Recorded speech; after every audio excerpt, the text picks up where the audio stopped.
That's gin rummy. I'm sorry. I'm just a little upset. I feel really bored since Darkseid's been dead. Well, you can always just listen to the Bob Culture Podcast. That'll keep you busy, you dumb bat.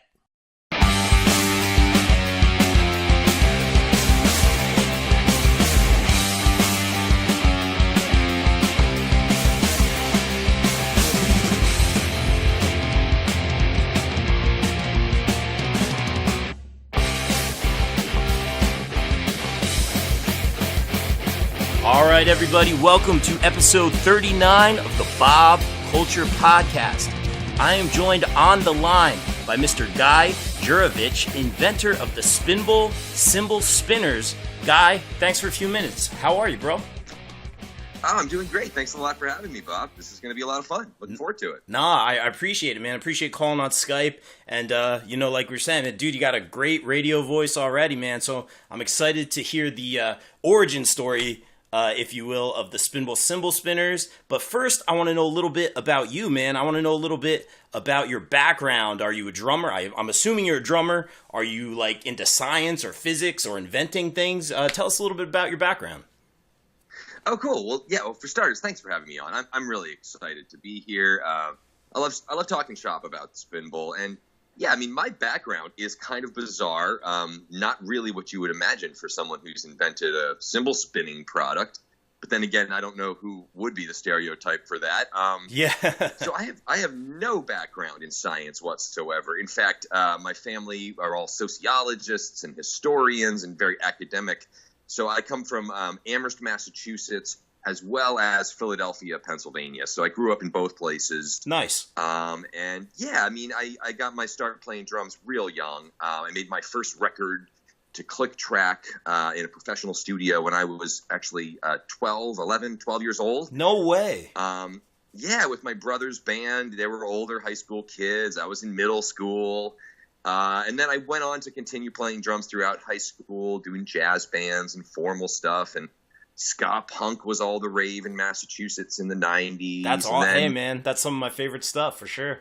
Right? Hey, it's always classic in my mind, for our generation at least. But, went on to do kind of a lot of rock bands, did an indie pop thing for a minute there. I went up to Canada for college. So I got my bachelor's degree in Quebec, east of Montreal, and then ended up residing in Montreal after. So I was in a whole bunch of bands up in Quebec, from ska music to even goth and hardcore industrial. And nice. I did a throwback punk rock kind of a thing, like a 70s punk rock thing. And then, you name it, I did it. Singer-songwriters, jazz, hit the road with some indie pop bands.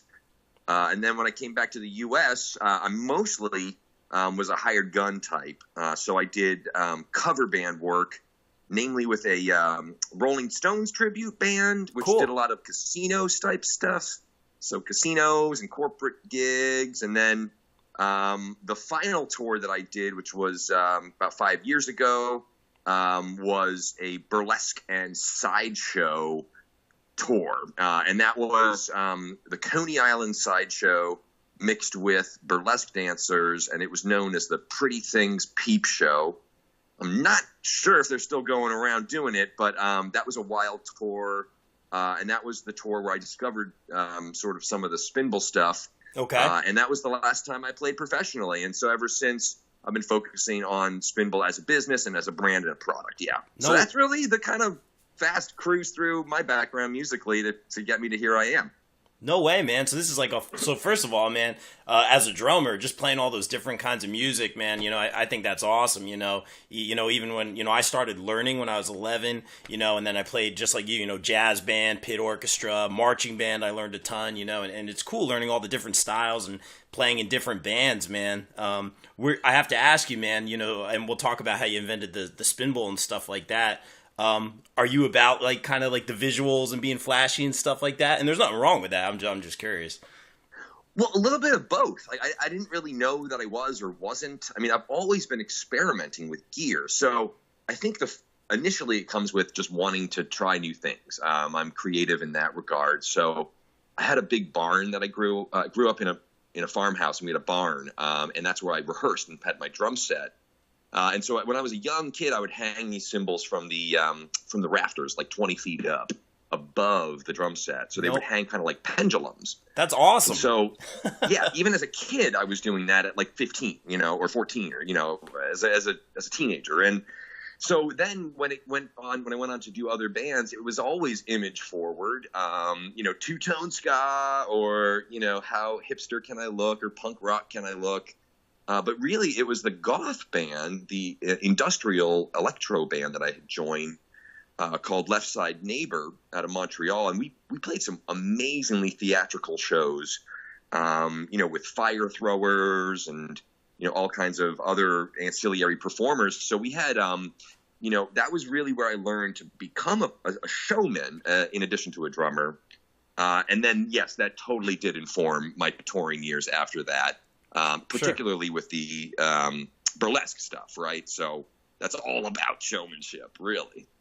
Adding kind of that visual aspect to playing and all that, definitely gives it another kind of dimension. They have those, like light up sticks and stuff like that, or people do different things with their drum set and stuff like this. So when I saw this on one of those, I forget, it was like Cool Stuff for Drummers or something like that, one of those drummer groups on Facebook, someone had just posted a video, and I noticed like their cymbals are spinning around. I'm like, oh, they must have it on some sort of motor or something like that.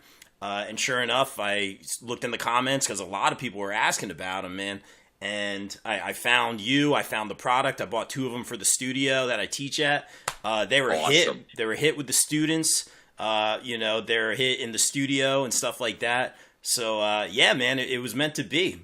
I love like the kind of pendulum chandelier kind of idea for the cymbals. That's rad. Oh yeah, really cool. Fun. But how did you get to that point of like making just a straight up cymbal spinner? I'm thinking, I see that there's a bearing in there. You had mentioned that, or I'd seen some stuff online about that. I'm like, oh, he's a skateboarder, and then kind of did the math or something like that. But how did this happen, man? What's the origin story? Yes, the origin story. Well, this is it, man. Look, I'll be very honest with you. I have no background in engineering, but I am I'm a tenacious kid. If I want to do something, I will do it all the way. Nice. So what happened was I'm on this tour with the burlesque troupe, right? I'm dressed all like Nookie Thompson from that Boardwalk Empire show. I had like bow tie and arm garters, the works. It was very theatrical. The whole show was all about just performance. And the main distinction here is the audience, right? When I was in bands that were musical forward, we would play to audiences where people were interested in music and knew about gear and equipment. But the whole point about these shows in burlesque or some of the cover band things, these are just people that maybe don't listen to music very often, and they need to be entertained in that capital E way, right? Okay. So you have to go the extra distance for those kinds of folks who don't go to see concerts. And a lot of that has to do with, stick twirling and a lot of eye contact and big motions and, costumes. So, we did this big, bold, bodacious show. Tour bus would roll into town. We looked like a bunch of freaks, and that was what sold the product. Any case, so there I am. I'm in Texas with this tour at the Kessler Theater in Dallas. A beautiful big old theater. It's around Valentine's Day. The audience is stoked. It was a sold out show, so it was a big one. And we always had local openers, who would be our openers varied. Sometimes, other dancers or hula hoopers or, you name it. This time it just happened to be a lasso thrower, lasso guy. And I don't see that stuff. I'm from Philly. I'm from Massachusetts. I don't know lassos. So when I saw this guy throwing these, we're talking huge, man. It would blow your mind to see it. We're talking 40, 50 foot lassos over the crowd, kind of dangerous. Wow. It was really impressive. Doing very, very technical stuff. In our show, we had a guy whip a cigarette out of someone's mouth. But, kind of near Daredevil-y stuff with a lasso. And it was that circular motion. And I had already been doing a lot of performative type bowing during the show, or announcing somebody by big arm gesture.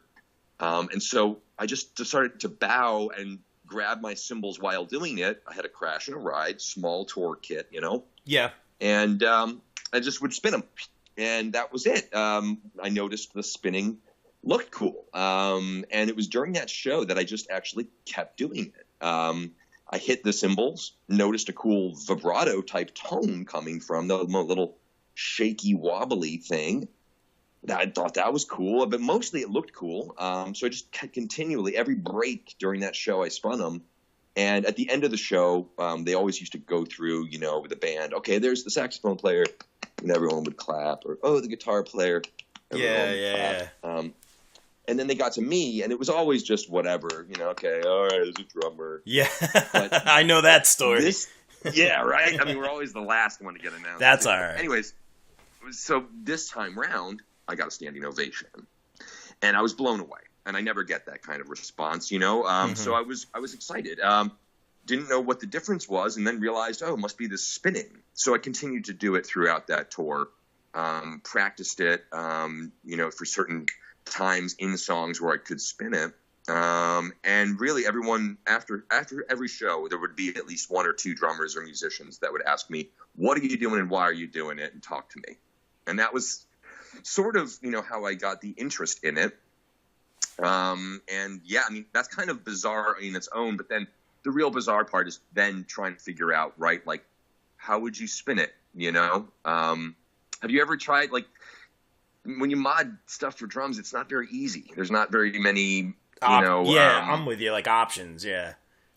Like what are you going to do, right? So I tried grease, I tried taking apart a record player. Oh, wow. Toys, like kids' toys, those like whirl up spin toys. Yeah, that's kind of really interesting. That's cool. The record player was the most exciting because it was a mess to make, and it was super dangerous. I realized I was building a saw. No, yeah, I'm with you. No way, yeah, I got you. Like, this is dangerous. That's not good. And then it was years actually, tried all these ridiculous methods of spinning a cymbal, because the main problem is that cymbal stands and cymbal mounts and cymbal seats, or whatever you want to call them, sleeves, I mean, they're not designed to spin. So you would get 20 or 30 seconds, maybe 45 seconds out of a particularly loose one, but that was it. So, I tried everything, really did not succeed in any way. And then it was on South Street in Philadelphia, so a pretty famous kind of rock and roll street in Philly. And I had been living there and working there, so I, kind of was familiar. And a skateboarder literally knocks me over at a corner, and it literally took that violent hit of me falling down, like my glasses fell off and everything. It was a violent, it literally just hit you. Yes, literally hit me. Skateboard fell right in front of my face, and I saw the spinning wheel. And of course, since I was a ska punk kid back in the 90s, listening to Real Big Fish and what have you, nice. I knew that a skateboard bearing was 8 millimeters. And that was also the realization that cymbal stands, many of them are 8 millimeters. So it was right then and there that I had the aha moment of how to actually do this, and to make it a real functioning product. So that's the story. That's bizarre, a great story, man. That's like perfect, man. That worked out. You were like on you're trying to figure it out, and then literally it just hit you, man. What a great story. That's awesome, dude. I like it how it's violent like that too. Like, it just, like, it had to slap me across the face. It wasn't just some academic, like, let's research this and call some people and see what we can figure out. Nope. It took years, but it happened. Yeah. You just see that wheel spinning, and it's like, like it just happens, man. Right. That's crazy. Yeah. So, immediately I ran to a skate shop down the street. They gave me a skateboard wheel. I put it on cymbal stand. It could spin. It was well too tall to be useful as a DIY kind of a method. But I knew I had something. I actually reached out to an astrophysicist friend from college. No way. Yeah, she was great. My friend Alana, she was in bands with sort of our community of musicians, and so I knew she'd be keen to at least hear me out. And I taught myself how to use a computer-aided drawing program, a CAD program, made a prototype, 3D printed it. She looked it over and reviewed it, and basically told me that it couldn't get more efficient than that. Nice. Ran it by some other engineers that I knew and other product developer types, and everyone said, yeah, I mean, that's pretty simple. So I made these 3D prototypes in Philly at one of those makerspace type places where they've got, 3D printers and what have you. Printed it right up, and then there we were. It was spinning. The first prototype spun for 10 minutes. Nice. So, I knew we had something to work with. That's awesome, man, and really good. In fact, I went so far as to, spin one and, hit the stopwatch on the phone, and sure enough, it was almost 10 minutes, man. Just incredible, man. Just kept going. Oh, cool. So props to you. That's what I love about Yeah. it. It's so freaking efficient. It's so small, and it does, exactly what it needs to, but at the same time, it doesn't overdo it. A motor would be really very dangerous, particularly Yes. you mentioned kids in a studio. Like, that's not a good idea. Yeah, So, yeah. Exactly. But it's perfect, so- man. It's just a simple concept of the bearing and the cymbal holder coming together, man. It's crazy. Well, and that's the other thing, right? So there's that stereotype, oh, you can't reinvent the wheel, or I'm not trying to reinvent the wheel here, that saying. Well, Spinbal really very much is reinventing the wheel. Yeah. Because we're just basically seeing cymbals as wheels, seeing that it's a circular product. And so, to get into the things I discovered afterwards, because I was keen on it for performance and that vibrato. It looked cool and sounded cool. But then I didn't realize, and it took months and months of, development and conversations with players all over the place to realize just how much of a protective element it is. So I didn't go into it with that intention, but a beautiful byproduct of having ball bearings is that it'll randomize your striking locations, even if you're not spinning it, so that it's going to eventually you'll be hitting your cymbal in a different place every time, which is really great for its wear and tear and depreciation. Yeah. To be even. And then keyholing. Yeah, totally. So- I didn't, I know what you're saying about the sound and hitting a different location. Didn't even think about in terms of, cracking your cymbals and, the wear and tear on your cymbals. That's a great point. I didn't even think about that. And we have that myth, there's that myth of the sweet spot on a cymbal, right? Yeah. And people say, oh yeah, well my Zildjian Sweet Ride's got this sweet spot right here. And Hey, I got that it's sweet right ride. there. Yeah. Yeah, well, it's kind of a classic, that kind of a thing where there's like, oh, there's this one spot on this one ZBT or whatever, so everyone's got their favorite cymbal, their favorite spot. Yep. And I get it. I had those too. I had these beautiful dream cymbals, and, I enjoyed, kind of figuring out where my favorite spots were. But in actuality, in reality, there shouldn't be such thing on a cymbal. I mean, it's a circle. They're made with lathes, with being a circle in mind, so that, letting it react naturally and actually have a lateral left and right reaction as opposed to just vertical up and down is pretty much common sense for anything circular. So whether that's a Lazy Susan, whether it's a wheel, whether it's even a combination lock or a top. I mean, you name how many things are circular. They're stronger when they're spinning, and they're better used when randomized. And so that even goes to our planet. Uses angular momentum is the main force that keeps our planet spinning. And so it's that momentum that actually increases the strength of a cymbal that's spinning. So it's not actually dangerous for the cymbals unless they're cracked or broken. It's not dangerous for you. And so, it's just, for me, having a kind of a basic general knowledge of science was the way that I think that I was able to make sense of this from a branding, from a business owner kind of perspective, is that I'm not a professional, but all of this makes sense to me with just basic science knowledge. And then I had that confirmed by true scientists and realized, okay, well, this is now even more fun than we thought. So, I feel really good about that sort of secondary element. And that's something that we're going to be focusing a lot more on coming into 2018, coming into the busy season here. Nice. Yeah, totally, man. And real quick, I mean, obviously, I think I know the answer, but, how did the name come about? Oh, my God. Well, so it's a portmanteau, right? Just two words put together. is the name of that Ah. compound word. I wasn't even familiar necessarily. I do have a degree in like language and cultural theory, and so linguistics were certainly on the tip of my tongue. I mean, I speak German. That language is all about compound words. Okay. Cool. So I kind of, just basically ran through a bunch of ideas, and when Spinbal came up, in what it was actually it's pretty cheap. The real reason of how I got it, but there's these online word jumblers where you put in like 2 or 3 words, and it'll kind of make different mixes and matches of them. And when I saw it for the first time on one of those, I knew it was the one. But I liked it because it was a new word, so that I was able to get the Facebook and Instagram and Twitter and the URL for it without much effort. So it makes for a cohesive branding. So it's easy to find us. Oh yeah. With a new word, for SEO and things like that. So really, I just saw it on one of those jumbler things and said, "Oh, that's the one," and I didn't even look back. And it a couple works, of friends man. saw it and they're like, "Yep, that's it, dude. I'm all right."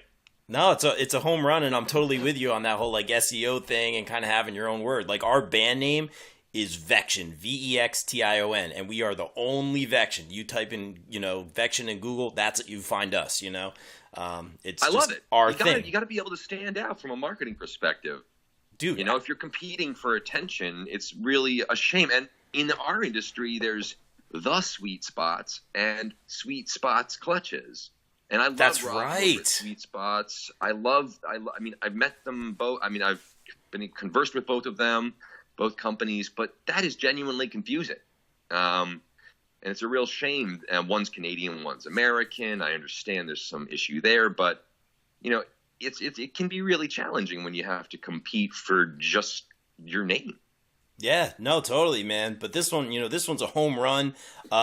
I want to ask you just in a second about some of the initial reactions you got. After you invented it, you put it out there. How are people going to find it and stuff like that? Real quick, I want to chime in and just kind of tell you my experience. I told you I found them. Please, yes. Oh yeah, man. And I want you to hear this, man, because I'm just getting positive feedback from everybody I've shown. So basically, I found it. I told you I found it on Facebook in one of the drummer groups on one of the videos. I went on Guitar Center. I was ordering some new heads. I'm like, let me pick up a couple of these Spinbals. I got 2 of them. So I go to Guitar Center to pick up my order. I had it shipped to the store.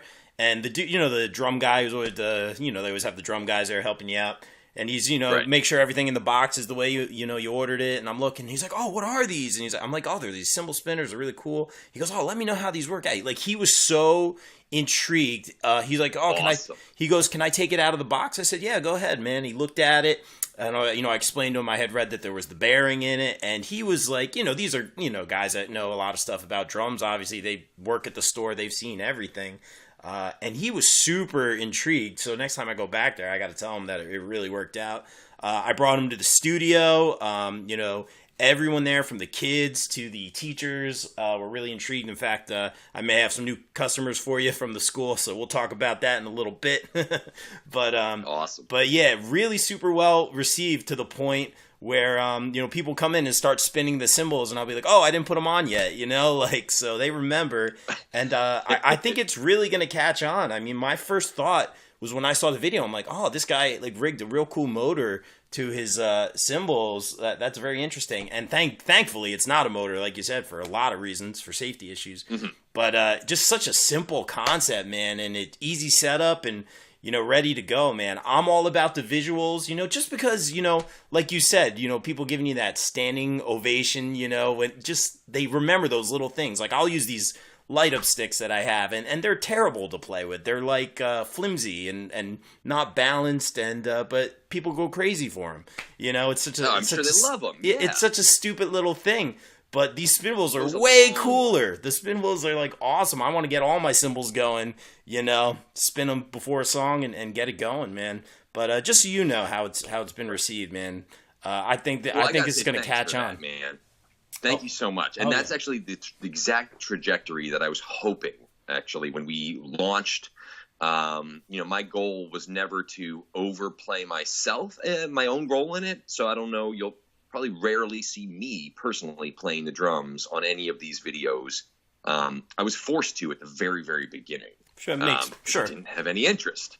Right. But at this stage of the game, I'm trying really hard to support other players. And so, the exact trajectory of, okay, you get them, you had them shipped to the store, which I even like more than just from the website to your house. But, the idea that, you talk about it and you're all wondering together, you and your students, your friends, your other teachers, hey, what is this? Why are we doing it? Okay, whoa. Okay, kind of that discovery motion. Yep. Because, I like the idea of musing someone else's creativity as opposed to just sort of, saying, oh, do this one thing with it. Well, when we launched, we didn't know what people were going to like. Is it the visual? Is it the sonic? Is it the practical? And now we're, explaining all three when we present the product. But, I do like it that it's versatile. So a lot of drummers will keep it just because it's practical. They're practical type dudes. They're not flashy, but they want their cymbals to last. Great. Totally. Flashy guys like you and me, maybe because you have flashy sticks or, I love that performative, something else to stand out, something to be remembered by, to make the show engaging. Yeah, you're putting on a show, man. Yeah, totally. Yeah. But then sonically, I'm very, very happy to say that the band Calexico, they're on Anti and Epitaph Records. Nice. They're a wonderful band out of Southern California. And they just got back from Europe. They're about to launch their U.S. tour for their new album, The Thread That Keeps Us. And track 4 on The Thread That Keeps Us is called Spinbal. No way. Spinball, yep. Mm-hmm. And it's an interlude. It's a short song, but it's definitely the best sonic, example of what Spinbal is. So Calexico, John Convertino, their drummer, he's one of the main members of the band. He was one of the first I reached out to, knowing that he was a sonic experimental type drummer. And this is a soundscape creator, and he really played into that extensively. Great feedback from him. And so, there are guys that use it sonically, including symphonic orchestras. So, no way. If you imagine like a 30-inch suspended cymbal, these massive, huge, beautiful cymbals for symphonic orchestras. I mean, we've been played in the Buffalo Philharmonic, Columbus, and Cleveland, and some of the major symphonies in the country, and they're finding similar sonic benefits from it as well. So, all three approaches have been moderately successful in their regard, and so we're really entering what we're hoping to be what I'm calling the year of spin. 2018 is the year where we really kind of spread our wings, because 2017 was all about just exploring and learning and collaborating. And so now we get to kind of, with, on the heels of our Drummy Award win, we're poised to get a little bit more direct about, hey, this thing works and it's proven. And we've had only one return of a broken Spinbal, and that was, I'm fairly confident, somebody using it terribly improperly. But yeah. So these things are abuse proof, which is another great thing we worked hard on. So. Yeah, this is the year of spin, my friend. I like it, the year of spin, and I'll tell you what, man. I'm down in Jersey, the Jersey Shore area, not the TV show Jersey Shore, but as we play around Asbury Park area, so a lot of Bruce Springsteen. I'm right down the street from E Street, the E Street band, so very big, music area, very big local scene, a lot of great acts coming out of this area. I have a lot of these bands on. I play with a lot of these bands, so I already know, as I've seen with some other products, drumming products, that there will be some comments when they see these in shows. We got some shows coming up in June and July, and there will be some comments, and I will have them give you a call or shoot you an email, because I think it's going to catch on. And the only bad thing about that is I won't be the only guy with the spinners over here, But well, that's the other thing, though, is it's a great way to stand out. Yeah. And the earlier you get on board with it, the earlier you can figure out what works for you, what you like about it, mm-hmm. and kind of get in your groove. The same way drummers, didn't have splashes for the longest time and had to figure out, where am I going to use this in my act? Right. There is a creative turnaround. So the band Calexico, with that song, they released that record, came out in, late January. I was at the NAMM convention when it came out. Oh, I was going to ask you about that. Okay, nice.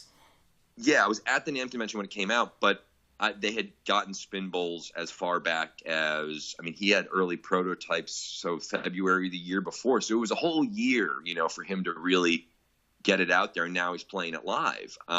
There's a creative turnaround. And so the earlier you're on board, the earlier you're confident and comfortable with it too, because there can be some awkward, which direction am I spinning? What part of the song? Like, totally. Is it during this breakdown? So kind of getting that learning curve out of the way, especially before the summer season. That's where I'm at. Yeah, no, that's where I'm at right now. Mm-hmm. I used to play down in the shore a lot. We played a lot of shows in Avalon and Wildwood, and sure. So yeah, the shore music scene is so hot. I love it. It's awesome. There's a good community around it. Absolutely. You guys support one another. And in terms of the Philly scene, it can be, a bit more, kind of corporate-y and more, main classic U.S. urban center. But then you go out to the shore and it's more, guys want to talk and actually hang out and figure out, how we can support each other. So I love the shore mentality. You guys are awesome. Awesome, man. I'm glad you know the deal, and I'm very familiar with Wildwood and Avalon. Totally, man. That's awesome. Yeah. You know the deal. Some of our most fun shows too. Like it's just a good time, Absolutely, man. You know the deal. I always got to ask. I have a lot of I guess people who've invented products on specifically in terms of drumming and drums, and I got to ask you this. I know it's a very what's the word I'm looking for? A very, very specific category, but I got to ask you. You ever watch Shark Tank? Yep. Yeah. Yep. Did you ever think about that? It's funny you mentioned that because so before Spinbal launched, like the brand and the company launched, we had some exposure from the Philadelphia Inquirer. Nice. So I was on Philly.com as well as the Philadelphia Inquirer Weekend Edition, which is their largest distribution of the newspaper. And so we were on 3 of their outlets, including Daily News Weekend Edition. So awesome. We had like millions of eyes on the product before we even launched it. But one of the headlines they used, which was kind of clickbaity for Philly.com, was he's like Keith Moon meets Shark Tank. No way. And then went on to describe the product. Well, the Keith Moon thing comes up kind of a lot, and the UK guys, because of Pinball Wizard. Okay. Spinball Wizard. I kind of see that. So okay. I see where they were going with that. It took a minute to connect for me. Right. But the Shark Tank one came up, and it's funny because I actually am loosely affiliated with some of the inner workings of Shark Tank. So no way. Philadelphia auditions for Shark Tank used to take place at Next Fab, which is the place where I did my prototyping with the 3D printers. They're no longer done there, but that was one interesting connection. And then actually my other industry that I've done, as many musicians and artists and creator types have, is hospitality. So I've been a bartender and a barista and a waiter and you name it, restaurant manager. So I used to manage a beer hall on South Street. If you guys ever been on South Street, you'll know the place, the German place. And Lori Grenier came in from Shark Tank. No way.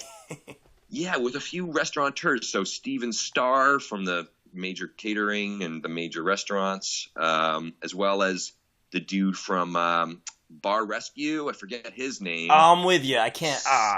Super tall guy. Oh, man. I'm with you, though. I'm with you. But at that job, we had some pretty wild guests. So, the mayor and, a bunch of rock stars. But so I've actually served Lori Grenier. And she got she had a good time. But she got real nice at the end and gave me like what we call a verbal tip, where they say, "You are the best waiter." It was really sweet. Yeah. But I got a nice verbal tip from her about you were the best waiter. And at the time, I wasn't really a Shark Tank dude. And one of the waitresses was like, "Yo, dude, that was Lori Grenier." I was like, "Oh, what?" Yeah.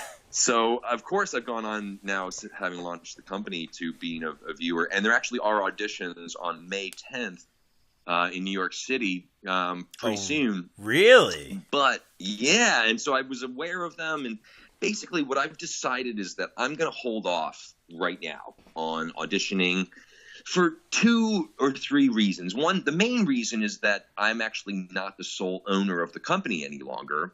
Okay. Spinbal is... since we went live last year and before it, I've actually got support from private investors as well as the LaSalle University incubator. So it's a business incubator done by LaSalle in Germantown, Philly. And so that does complicate things to a degree where, it would be a lot to talk about on a TV show. Having multiple partners and investors, as well as having student involvement and sort of going through our first iteration of this thing. And the other reason is that we've only had one Christmas season to show what we can do retail wise. It was very strong, but we are looking forward to having more data to provide before going on a show like that. Makes sense. So we're only 11 months in right now. The auditions are the day after our year anniversary. So it would be, I feel, a little premature because we really are a product, not a business. We're a brand, most certainly. We have one major product. But, being that we're incubated, it's pretty obvious that eventually we are going to seek, acquisition, or otherwise known as acqui-hire, or to partner up with or license the product to, a major brand. And so right now we're focusing primarily on continuing to secure our intellectual property. We do have a utility patent out for the Spinbal product, which is phenomenal, but we want to make sure we have all of our ducks in a row before taking that jump. It's a good plan. I mean, I do think it would be I think like a fun one for the show. Cool to look at, fun to see. You could bring a rock star on with us. Yep. So I mean, if we do it, we want to do it right. But I also don't want to be that kid who goes in too prematurely and kind of bumbles around and even though it could be great exposure, I would actually want to go on there for some real help. And so, doing it right's the way to go in my mind. Dude, I was literally just going to say, you're doing it absolutely right. I love that show. I watch it all the time. If you're unprepared, I mean, they're not going to take, anyone who's unprepared seriously. But right. I like the play going in there with a musician. I know a couple of those sharks really are pulled towards some of that music gear and stuff like that. Maybe Lori will even remember you, man. Who knows? Well, that's it. And the other thing that I think about is that in this tech age, man, we are like we're talking on an app on smartphones with computers. I mean, it's very, there's AI. We are loaded up with tech right now, and everyone's trying to make the next big hot tech thing. Yeah. But this is as simple as it gets, analog invention. And so it's like there's a contrast there that I think might actually be a breath of fresh air to Shark Tank. This is a really simple analog invention. And that's what I've always liked about this show is it's not too tech heavy and does rely on legitimate physical analog inventions a lot. So, yeah, I'm in. No, totally, man. And that's another thing I like about it. It's simple. It does its job. Like you said, like only one person ever returned it and they probably messed it up real bad, what it was they just they screwed down real hard with their wing nut. I was like, look, if you're yanking anything at a certain point, but it didn't actually break. It just sort of squeezed the bearing out of the way. So the funny part is the testing process we went through was a hilarious month of doing all kinds of bizarre things to Spinbal. It was so much fun. That sounds awesome. I wish we had filmed it. Maybe I'll film it again. But sledgehammers, smoke, dust, beer, coffee, food. Like I put it in a burger, and then tried to spin it. No way. We went nuts with it. So it really is gig bag proof. So if you're playing a beach gig down the shore, or you're in, I don't know, some kind of a club with those haze machines or water, we wanted to make sure that it could survive. And so we use uncut nylon, so there's no fiberglass in there or any kind of fillers. And we're stoked to say we manufacture this in the U.S. So Totally. It's manufactured in the state of Arkansas with American labor. So I'm very proud of that as well. That's important, man. Good for you, man. Fantastic job Thanks. out of you. Great, man. Hey, and the most important question, I'm all about shameless plugs here on the Bob Culture Podcast. Where can we find the Spinbal? Yes. Okay. So Spinbal right now is kind of an e-commerce play. We launched pretty aggressively out of the gate with a Guitar Center, Musician's Friend, Music 123, and Woodwind Brasswind distribution from that Guitar Center family of websites. Gotcha. We got very lucky that we did that through our own channels and not a major distributor. So we are available on all those websites as well as to order for Guitar Center. You can find us on Amazon as well. Our Amazon Prime account is nice because you get the free shipping and it's real fast delivery. So Amazon Prime is amazing. Oh, yeah. We're also in Percussion Source as well as Steve Weiss Music. And I have to give a shout out to Steve Weiss. I mean, those guys run a real tight ship. I got to meet them up at Rittenhouse Soundworks with their friend Jim Hamilton. But the thing about it is that they do capital P percussion equipment.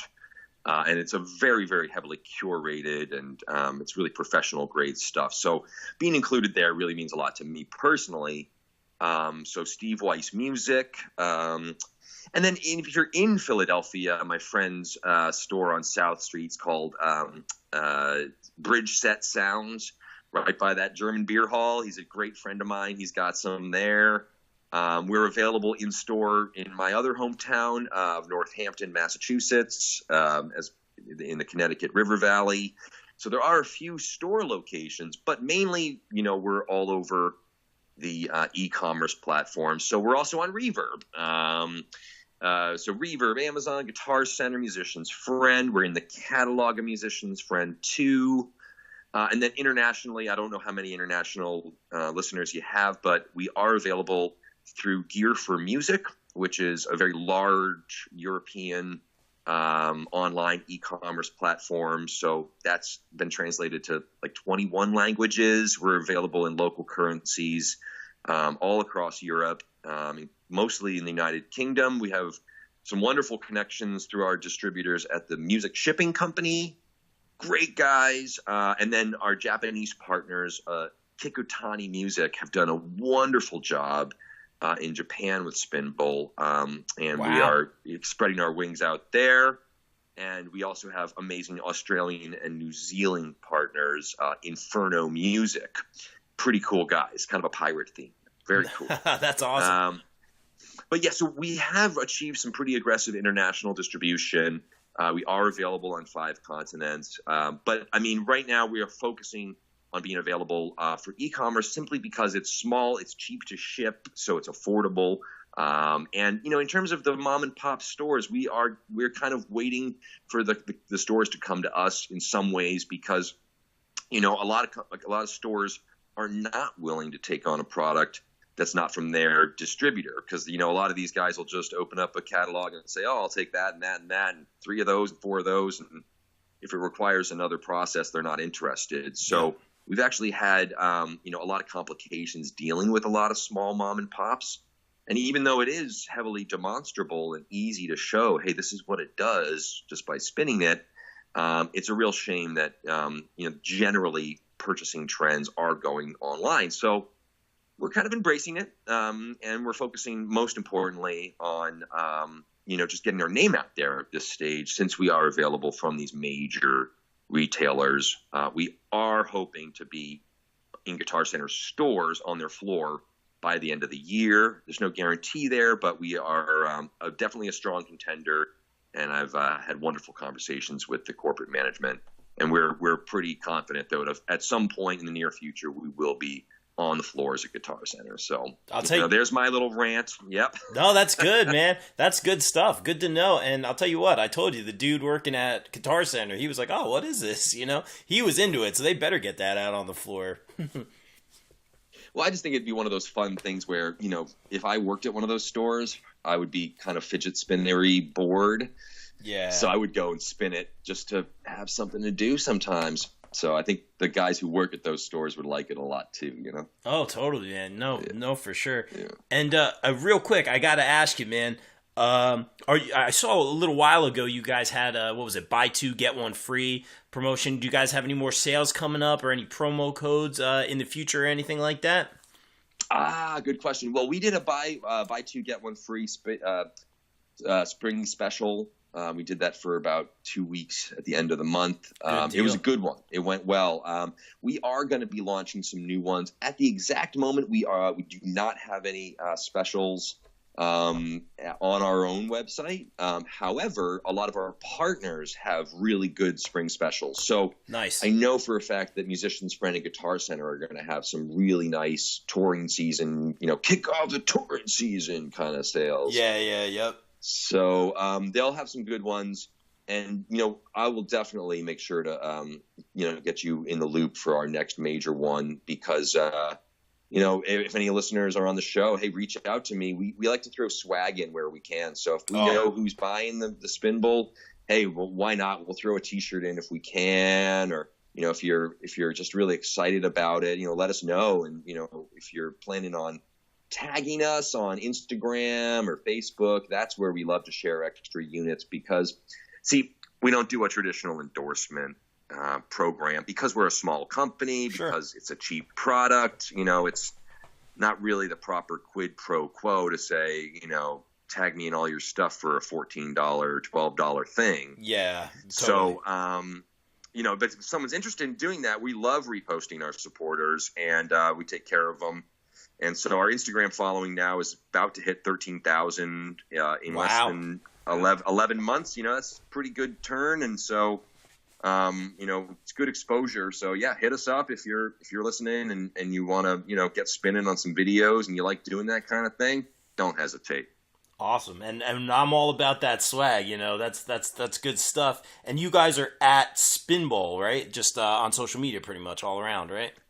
Yep, Spinbal on really everything, YouTube and Facebook and you name it. But yeah, our Instagram is really our main primary channel because, it's so visual and so visual forward that it suits us really well. So, yeah, I do want to give a shout out to one other company in particular, which is Woodland Percussion.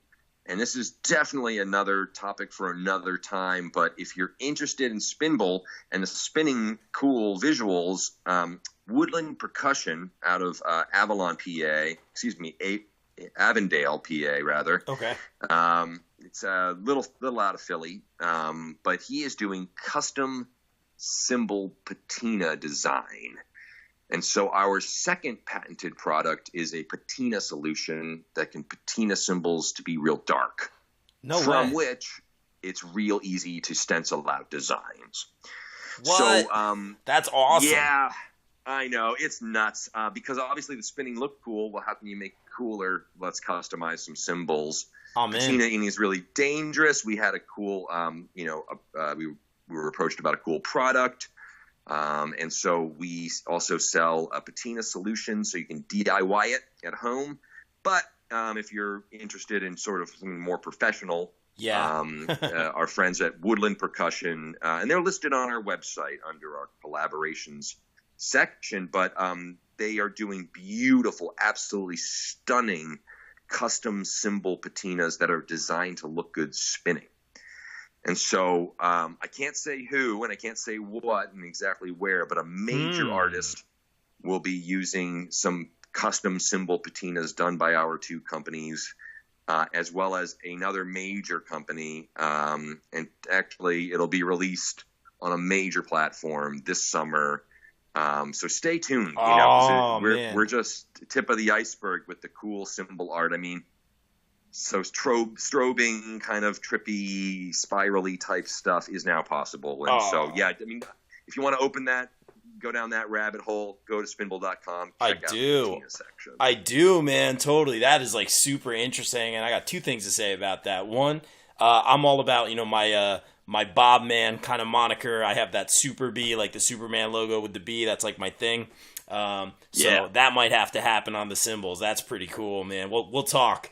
And then I'm going to throw some guesses at you. Not while we're recording here, but I'm really interested to see what's going on. Who this major artist or artists may be. I'm very interested. But we'll talk. Yeah, well, no, and maybe I'll come back on. There we go. Next few months when we've got some more exciting stuff to talk about. But so Spinbal really, in essence, what I'm trying to do and what we are succeeding in doing is really challenging the fact that cymbals are holy, right? Cymbals are great, but they're not. It's not like you can't customize them. Drums are great, but you can customize them. Totally. And so we want to make that happen to cymbals too. We want to see them differently. We want them to sound differently, look different, have different utility, create different meaning, just by being visually exciting. But also it's creating a medium for artists. And in this day and age, you've got so many people, focused on their identities or their logos or their, whether it's their faith, if it's a cross or a Star of David on a cymbal, or if it's, just their area code. Philly's all bent about 215, repping your neighborhood, repping your band's logo or, the genre. I mean, you can see a pentagram on there, right? So the idea is that we want to, open up cymbals to the level of customization and excitement that drums have been afforded, including drum heads. So, we're just trying to, challenge using science, using chemistry and physics, challenge, sort of the status quo of what cymbals are, because, as most major cymbal companies are focusing on reissues, and there's not that much in the new department. So Totally. That's what we're trying to do. We're filling that blank. I love it, man. That's super exciting. I got my my Kryptonite kit. It used to be black, and we rewrapped it. We took everything up, so it's got kind of like that glowing green. I call it my Kryptonite kit, man. So I think adding, obviously the Spinbals are going to go over well at the shows, I think, this summer, and I'll let you know about that. I can almost guarantee it. But getting some of these designs on the cymbals, oh man, we're going to have some fun. Oh, man, I look forward to it. And also, do remember, vented cymbals. If you've got holes or little lines in your cymbals, just throw a light under there, like a nice strong spotlight, and then now you've got spinning circles on the ceiling, or vice versa. Oh, man. So that's the easiest way to get the biggest bang for your buck out of spinning cymbals right off the get-go. Josh Barrios from the Drummers Corners group out of Brooklyn was the guy who first did that. It was cool. That's awesome. Real cool. That's good. Yeah. Good stuff. Hey, Guy, I appreciate a few minutes of your time, man. You gave us like all the info. It's a great product. I'm sure it's going to pick up over here in this Asbury Park area. I'll keep you posted, man. I'm going to spread the word. We're going to get some more of them over at the music studio. And man, I'm stoked. It was great talking to you, man. I appreciate your time. Hey, really, thanks so much for having me on. I love talking shop. So really, anytime. And if you're listening and you want to talk shop too, don't hesitate to reach out to me personally. I manage all the social media myself. So yeah, feel free to get on out, and we'll keep the conversation going. Awesome. Thank you so much. Guy, you're the man. Guys, check him out. Make sure you follow him at Spinbal across the board. Guy, thanks again. We are out. Peace.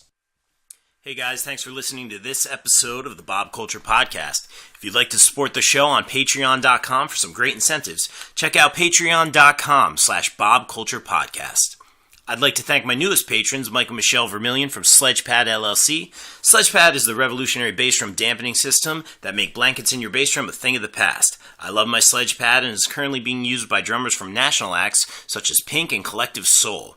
Use my code BOBMAN007 at checkout for a special discount. Check them out at sledgepad.com.